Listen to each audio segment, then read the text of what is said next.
Saat ini kan ada dua pasangan yang bersaing khusus di Jawa Tengah.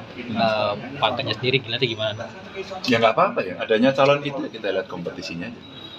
Untuk peluang dari PDIP sendiri kan Mas Andika melawan Pak Lutfi yang notabene katanya didukung Kim. Iya memang didukung, bukan katanya. Iya. Kan PDI Perjuangan sendiri, partai lain semua ada di sana ya. Yes. Jadi Pak Andika didukung oleh PDI Perjuangan sendiri, Pak Lutfi dan Gus Yassin didukung oleh semuanya, semua partai. Dan buat saya ini kontestasi biasa saja karena tahun 2013 persis sama waktu saya maju. Jadi buat saya ini proses politik yang biasa saja.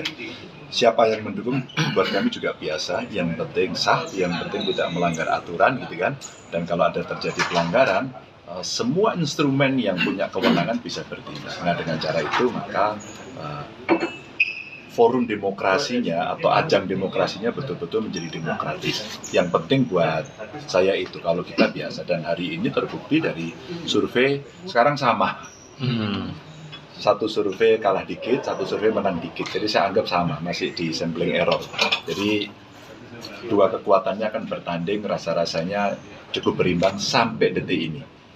Kalau saya sebagai pendukung Pak Andika dan Mas Hendy, kan 1,5 bulan yang lalu masih jauh tertinggal. Sekarang langsung bisa cus, terus bisa menyamai gitu ya. Itu yang menurut saya berita baik aja. Berarti masih yakin Jawa Tengah masih kandang banteng? Makin yakin karena kemarin kita konsolidasi dan kita jalan terus, setidaknya dari partai dan kemudian dari kawan-kawan PDI.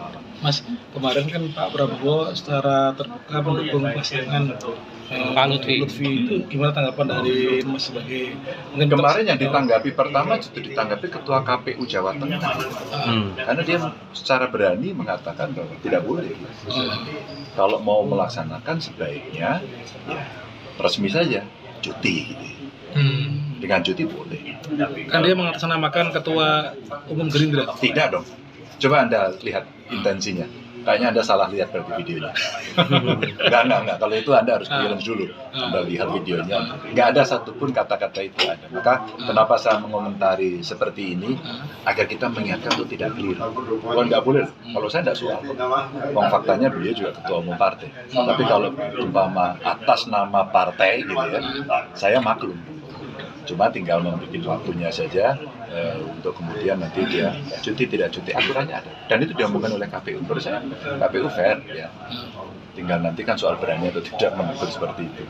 Nah ini Pak, ini kan ada keluhan dari Pak Andika, tim Andika soal Bawaslu Jateng yang kurang greget dalam menangani netralitas kepala desa, kemudian ASN yang di Jateng yang selama ini dilaporkan oleh tim Pak Andika dan jarang mendapat respon yang positif. Itulah yang saya katakan tadi di awal, fungsi para penyelenggara pemilu mesti on.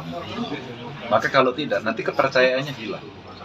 Maka kalau kemarin saya mengapresiasi, saya agak sedikit melihat fakta data gitu ya. Panwas Jateng keren loh kemarin, dia mendatangi meng-OTT pertemuan KD, sayangnya nggak ada ngaku gitu kan, tapi kan bubar itu dari cerita menarik. Tapi saya senang karena Komisi 2 kemarin menindaklanjuti. Ya, Komisi 2 menindaklanjuti, kemudian seluruh Jawa Tengah PJ-nya, bupati, wali kota yang existingnya diundang, terus kemudian dikontrol, jadi fungsi pengawasannya berjalan. Menurut saya itu cara yang baik untuk mengingatkan. Kembali pada statement awal saya tadi bahwa agar proses demokratisasinya ini betul-betul berjalan dengan. Yang kedua, tidak ada intervensi dari lembaga yang tidak berwenang begitu ya.